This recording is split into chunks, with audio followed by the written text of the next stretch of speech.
Welcome to the Untold Tales audio anthologies. Written by Dr. Jeffrey A. Robinson and narrated by Melissa Del Toro Schaffner.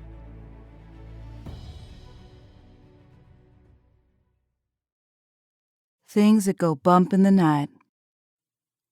Travis strode out of the entrance of his tiny frontier home. The cold autumn wind pulled the door tightly shut behind him, slamming loudly. But the thick log walls and sod roof only muffled and did not completely silence Lisbeth's crying from within the one-room structure they called home. Hunkering his shoulders and tucking his neck below the collar of his thick hide coat, he flinched as the bitter night air wriggled his icy fingers deep down into his shirt. Finally reaching up, he clutched his coat at the collar, holding it nearly as tight as he clutched his shotgun with his other hand. Travis didn't believe in all that nonsense that Lisbeth was carrying on about. Her night terrors and ravings about devils or spirits or whatever she called them was just a bunch of superstitious drivel. There was nothing out here in the night but God's own creatures. All her premonitions and imaginings wouldn't get them through the winter if whatever was killing his cattle continued to reduce what had remained of his livestock. Reaching the fence that stretched out from the barn, he leaned on the topmost rail and balanced the shotgun in the crook of his arm while digging into his pockets for his gloves. Fumbling awkwardly with the thick leather wraps, he worried. Try as he might, he couldn't understand why Lisbeth carried on the way she did. Most of the time she was a good, hard-working, God-fearing woman with a solid grasp of things. But when it got dark and the wind blew, her eyes grew wide and her hands trembled with every noise and creak from their tiny homestead house. Maybe it was her strict Presbyterian upbringing that made her see evil forces and spirits all around her when night fell. Maybe she was just afraid of what she couldn't see, and her fears and imagination made things seem bigger than they really were. Most likely it was because she was getting sicker again. She'd never completely gotten over the bout of consumption she'd had last year, but they couldn't afford the medicine the doctor said she needed. Travis didn't know the reason she was so fearful. In any case, it was something he'd grown used to over the years. Life out here in eastern Colorado was tough enough to break most men. That a woman might cling too tightly to her fears did not seem unreasonable. It was a miracle she'd stayed with him at all. The weather for the past few years had been unusually dry, and all the crops and most of the grass in the nearby pastures had withered away. Their dreams of a flourishing homestead and a farm had blown away in the dust, driven by relentless mountain winds that never ceased. Even the nearby creek had dried up, leaving only a jagged furrow of rock and dirt that marked the ground like an angry, ugly scar. When they'd first arrived here, they'd fancied panning for gold in the stream behind the barn. Old rumors and stories told about how prospectors had managed to gather a significant amount of gold from the stream. Or maybe it had been another stream. Nothing was left now but dust. Water only flowed there when there were heavy rains up in the hills, but scarcely anything was left by the time it reached here. If not for the water pump he'd installed when they first arrived, they'd have died of thirst long ago. Even with that pump, he barely managed to get enough water for his livestock and his horse. There was little left for him and Liz to live on. Certainly not enough to pan for gold. Dreams died hard in the Badlands. Squinting his eyes, Travis peered into the curtain of blackness that stretched away from the farm and strained to hear anything that might be moving in the dark. But try as he might, he couldn't hear anything except the whispering and moaning of the wind as it tugged at dead brush and leaves, pulling them along the ground with cold, invisible hands. Travis figured it was most likely wolves that had been picking off the last of his stock, though he hadn't been able to find any footprints in the cold, hard ground. The only life he'd seen in the past few weeks were insects, large black ones that scurried at the edge of vision, always striving to hide from view. They scared the hell out of Lisbeth. He hadn't seen so much as a rabbit or a gopher in weeks. If there were any wolves around, they'd be starving and desperate, and, he thought, gripping his shotgun tightly, more dangerous than usual. Checking his shotgun to make sure it was loaded, he headed around the back of the barn, where he'd staked out one of his more sickly young cattle as bait. The night deepened, and he rounded the barn as a fast-moving cloud, fleeing through the night, blotted out the nearly full moon that hung high above the horizon. Pausing, he searched for any sign of the calf, but couldn't even see as far as the post he had tied it to. The mangy beast had only been a dozen yards from the back of the barn. He couldn't see anything in the dark. The only thing he could hear was the wind. Earlier, the calf had been braying and bleating loudly as it tugged at the rope that restrained it. The cloud blocking the moon moved on, and the faint moonlight barely lit the flat patch of dirt past the barn. At first, Travis thought he saw the calf lying on the ground, but the dark, unmoving mass seemed oddly shaped. Stepping closer, he raised the barrel of his gun, and the blackness moved abruptly, flowing across the open ground with unnatural speed. As he fired at the shadow, the flash from the shotgun barrel momentarily blinded him. But as the echo of the blast faded, Travis found himself staring at barren ground with no discernible target. Had he just attacked a shadow? He wondered. Had the darkness merely been a fleeing silhouette of passing clouds? Or had something really been there? Approaching the post, he knelt and examined the calf. But there was little left except skin and bones. Literally. Poking at the remains with his shotgun, the calf's hide sagged loosely, but there was no meat or muscle attached to them. It was as if the leather skin of the calf had been removed and replaced after the bones had been stripped bare. Lifting the hide, the bones rattled, but Travis could find no incision or cut to reveal how such a thing had been done.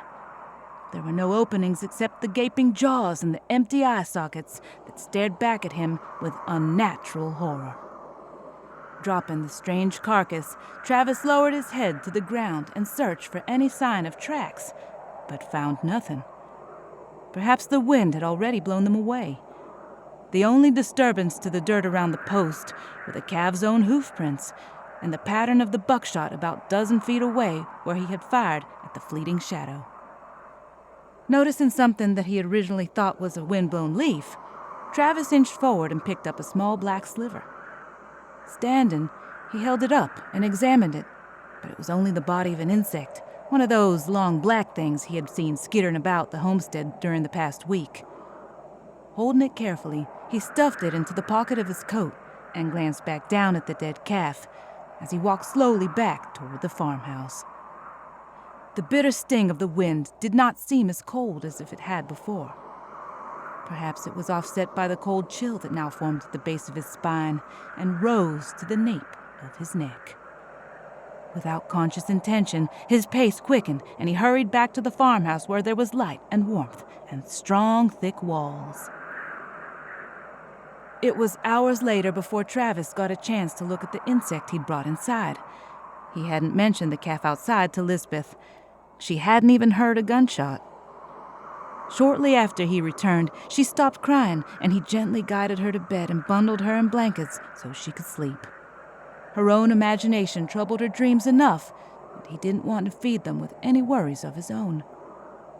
Finally, after she at last succumbed to sleep, Travis moved the tiny wooden table where he and Lisbeth shared their meals. There, by the light of the small oil lantern, he retrieved the insect from his coat pocket to look at it more carefully. At first, he looked at it because he was curious, but his interest deepened into puzzlement as he examined his find more closely. It was nothing like he'd ever seen before. Overall, it looked like a large locust, 5 inches long, but the details differed from any insect he had ever seen. The thing was completely black and did not seem to have a front or back. There was no head, and the 2 ends of its cylindrical body seemed identical. Moreover, it had too many legs.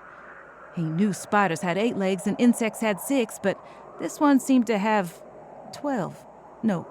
14. 6 were long leg-like appendages, but to either side of those were shorter ones that extended in tiny articulated pinchers or claws. Turning it over, he found openings underneath and feather-like antennae that hinged out away from the body and stretched out to nearly half the insect's length when fully extended. Other details were indiscernible since one of the shotgun pellets had punctured it cleanly in the middle. Other than the hole, however, there seemed little damage. The external shell was unusually pliable and soft. He figured if it had been hard, like a beetle's shell, it would have exploded into pieces. Setting it down, he rubbed his eyes. It had been a long day. He had been up since dawn, searching futilely for any signs of predators that might have been feeding on what was left of his herd. He had only about 10 head of cattle left. Once he had owned more than 50, but most of them had died and they had been forced to eat a few. The bull died earlier that year, and it would be at least 2 years before the male calves were old enough to breed. He had staked out the calf as bait for dinner, but didn't think a wolf or coyote would venture so close to the homestead. He must have been more exhausted than he had realized because he fell asleep while ruminating about his troubles.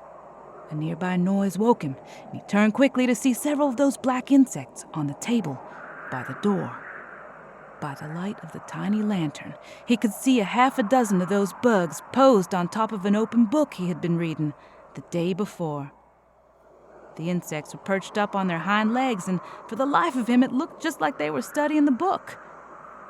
Perched on their rear legs, they reached out and touched words on the page. Glancing down, he discovered that the creature he'd been studying earlier was gone. Turning back to the insects, they all stood perfectly still on their hind legs, as if they were staring right back at him. He scrambled and reached for the shotgun that lay on the table next to him, but by the time he raised it to aim it at them, the black bugs were gone. Shaking his head, he almost laughed. What was he going to do? Blast a hole in the wall to kill some damn bugs? Yielding to his weariness, he set his gun back down on the table, blew out the lantern, and carefully climbed into bed next to his wife. He didn't bother undressing. He just pulled on one end of the blanket over himself and promptly fell asleep once more. The next morning, Travis rose early like he always did, letting Lisbeth sleep late. He pumped a few buckets of water and carried them to the nearby trough for his cattle and horse to drink. There was a section of fence on the far side of the corral that needed fixing, but instead, he decided to investigate the strange carcass he'd found the night before. However, when he reached a place where he had left it, nothing remained except the stake and the rope. The carcass was gone. He counted the cattle in his small herd and found none of them missing. He couldn't afford to lose any more. Sadly, if their supplies ran much lower, they'd have to spend the last of their money and go into town to buy more food. They might even have to slaughter and eat one of the few cattle that were left. For the 100th time, he debated on giving up the farm and heading back to town. The problem was that they had no money to speak of. He only had a few gold coins and a few coppers. At least here, they had a roof over their head. Maybe he should sell 1 or 2 head of cattle back in town and purchase some supplies. It was more than a full day's travel, but some additional foodstuffs might provide a bit of respite for the two of them. Perhaps he'd discuss it with Lisbeth. Travis headed back to the house, contemplating breakfast. Beef jerky and hardtack was a brutal way to start the day, but it was better than hunger. As his stomach growled, he decided that instead of fixing the fence, he'd spend the day hunting. The damn wolves couldn't have driven off all the game hereabouts, but for hunting, he'd need the rifle, not the shotgun. When he opened the door, it took a moment for his eyes to adjust to the darkened room. But as his vision returned, he stopped, gaping at where his wife slept. For sitting on her pillow, just next to her face, were 3 of those damned black bugs. They seemed to be studying her, the way the others had been examining that open book the night before. Then, one of the insects shifted so that it appeared to be staring at him. Travis crept slowly towards his wife. He didn't want to startle the creature and have it sting her or something. However, before he could get close, all the bugs opened their feather-like wings and gracefully flew across the room, disappearing through a crack at the ceiling that he had been meaning to patch. It was then that he noticed the pouch where he kept the little money they possessed lay on the floor. The gold and copper coins were scattered on the floor. Picking up the pouch, he saw that the thread on the seams had been chewed away. Swearing under his breath, he picked up the coins and put them in his pocket. Then he knelt down and gently woke his wife. She rose and performed her morning ablutions. Then he told her that he planned to go hunting for the day. When she asked, he told her the calf had been taken the night before, without any details about the strange carcass he had found. Neither did he mention his encounters with the black bugs just moments before. Instead, he prepared their austere meal and talked about whether they should sell some cattle in town. When he had finished eating, he packed up the gear he'd need for the day, kissed his wife, and went out to saddle his horse. He went into the barn and fed and watered his horse Sarah. Then he slowly saddled her and climbed up on top of her, walking her out of the barn. While focusing on where he should look for game, he didn't expect any more strange events, but he pulled his horse up short when he exited the barn. The ground outside was covered with the black creatures. He had never seen so many insects at a single time. There were thousands of them. They moved and skidded across the ground. Indeed, it seemed the very ground was alive. He inched Sarah forward, but she balked and backed away from the undulating mass of black bugs. Then, something truly unexpected occurred. Almost all the bugs fled and scattered away to one side, but a few remained. Travis sat slack-jawed and nearly paralyzed as he realized that the remaining insects were grouped so that they spelled out 2 words on the ground. In letters nearly 3 feet in size, they read, "Help me." He shook his head in disbelief and watched as the insects moved and reformed on the dirt before him. This time, they spelled out the word, "Please." Travis reached down and pinched himself, half convinced that he was sleeping. But before he could act or react, the bugs moved once more. They all gathered in one writhing mass of blackness, and climbing up on top and over one another, they formed a mound that grew in size. In a matter of seconds, the mound rose up like something growing up from the ground, and unexpectedly, they stopped, forming the shape of a tall man dressed in a long trench coat, just like the one Travis wore. The black figure was featureless, with no face, eyes, or mouth. It seemed nothing more like a black shadow standing in the morning light. Slowly, it raised an arm and pointed toward the dry creek beyond the barn. Travis looked in that direction and then turned back toward the figure in black. Perhaps Lisbeth was right, and there were demons after all. Then the form collapsed and became a writhing mass of black bugs on the ground. Once more, the bugs lined up and formed the 3 words in bold black letters across the ground. "Please, help me." Then they scattered again and moved en masse toward the creek bed. After they disappeared from view, Travis considered his options. He could follow them or hurry inside to see if Lisbeth was all right. More than anything else, he just wanted to kick Sarah into a full gallop and get away from here as fast as he could. But no, he couldn't leave Sarah, and upon reflection, he decided that even if the bugs were demonic in nature, they sure were polite.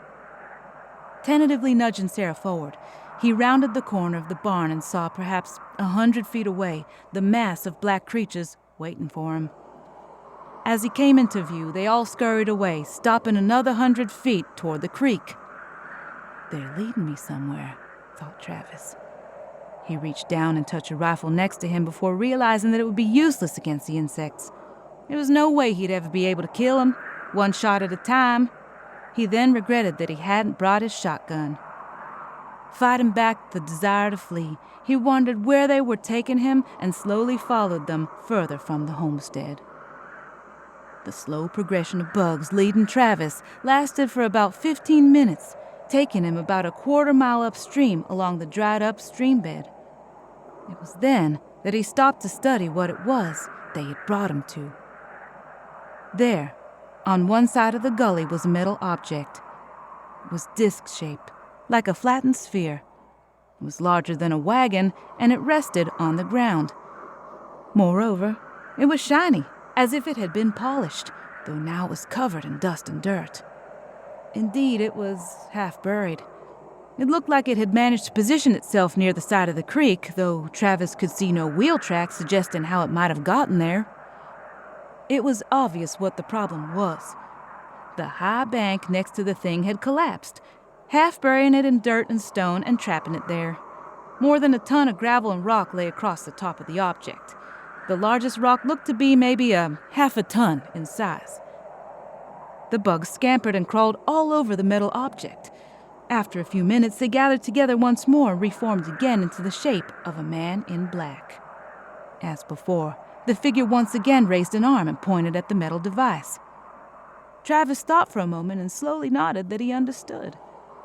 The figure nodded back, and its form collapsed back into a shapeless, gigantic pile of black creatures.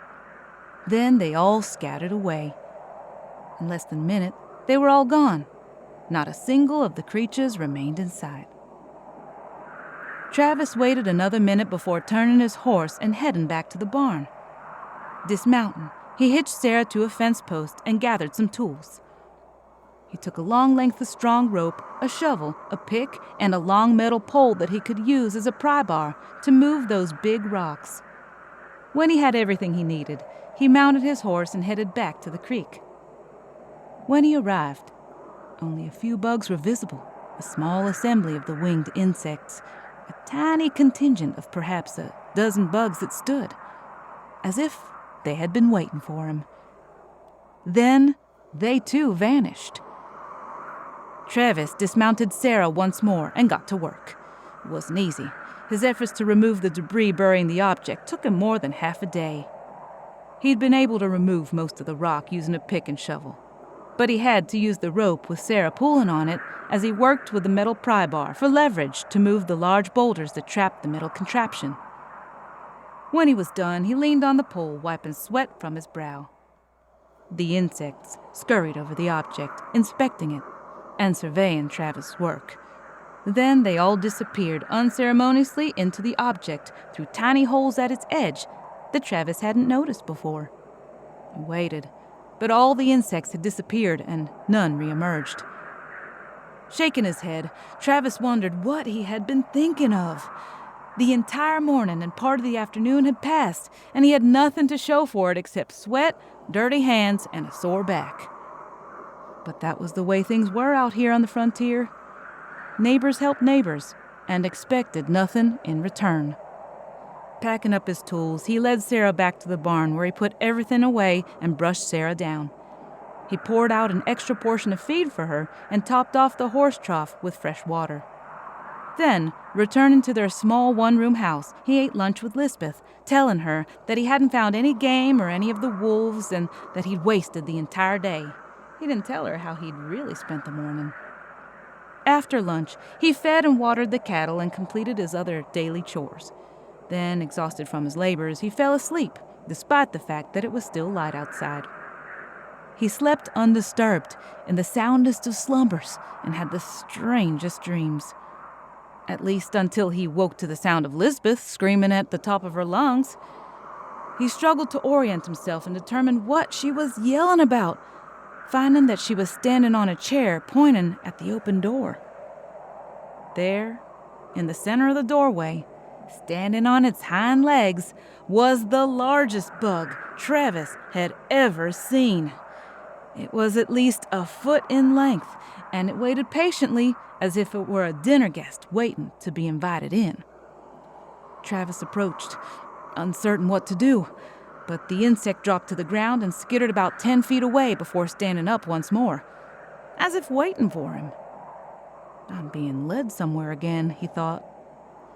Grabbing his hat and the small lantern by the door, he followed the strange bug, leaving Lisbeth behind without any explanation. This time, he didn't take his horse, since he figured where he was going. As he had expected, the single bug led him back to the metal object where he had worked most of the day.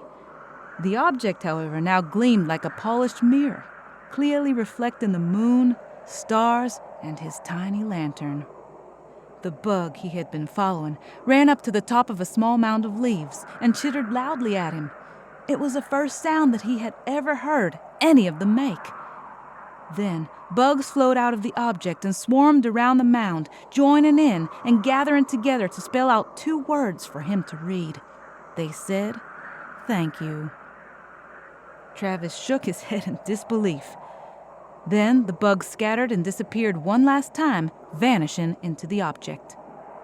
Travis was beginning to think he was dreaming again, but was jolted and surprised when the metal object started to hum. Taking a couple steps backwards, he watched as the object lifted itself off the ground, as if by magic, and slowly rose into the air. After hovering for a moment, it climbed higher into the sky and then suddenly accelerated and disappeared into the night. After the metal saucer flew away, Travis found himself standing alone in the moonlight with a mound of leaves at his feet. He started to leave, but noticed that the mound of leaves was out of place. There weren't any other leaves nearby. Kneeling, he cautiously inspected the leaves and found that they covered a small pile of gravel. Looking at them more closely, he realized the tiny pieces of gravel didn't look like the surrounding stone. They glistened in the light of his lantern, and he picked one up, holding it close to examine. His eyes grew wide when he realized what the tiny stones were. Gold. He took off his hat and started to pile the pebbles and nuggets into it. Then he realized that the yellow sand beneath the stone was dust. Gold dust. His hat grew heavy as he scooped the precious treasure into it. By the time he was satisfied that he had gathered all the gold, he estimated that he had more than 2 pounds of the yellow metal. It was a fortune. These creatures had gathered this. Each nugget and pebble, each grain of gold dust had been collected by thousands of tiny hands. They were paying him back for his help. But how could they have known? It didn't matter, he thought. With this, he'd be able to buy new livestock and supplies. He'd be able to fix up the farm and even hire some hands to help. Then he paused. No. First, he'd take Lisbeth into town and get that medicine she'd been taking before. If need be, he'd take her to Cheyenne to get the best doctors there to care for her. He could afford it now. Standing, he slowly walked back to the house and wondered what he was going to tell her. Considering everything that had happened, he didn't even know where to start. She wasn't going to believe anything he said. By the time he got home, he decided to tell her that he just found a hidden stash of gold that previous prospectors had gathered and hoarded. There was no sense telling stories that no one would believe. It's a new season, and we have some new authors and new storylines that will absolutely delight you. And as you know, we absolutely love our listeners, fans, and patrons. If you loved what you heard, consider joining us over on Patreon. That's where all the fun happens. Just visit www.patreon.com/Melissa Del Toro voiceover. If you'd like to read more of the stories in the Untold Tales series, not narrated here on our podcast, you can find Jeff's books on Amazon.com in paperback and Kindle format. The links for all of this information are conveniently listed in this episode's show notes. Thank you and have a wonderful day.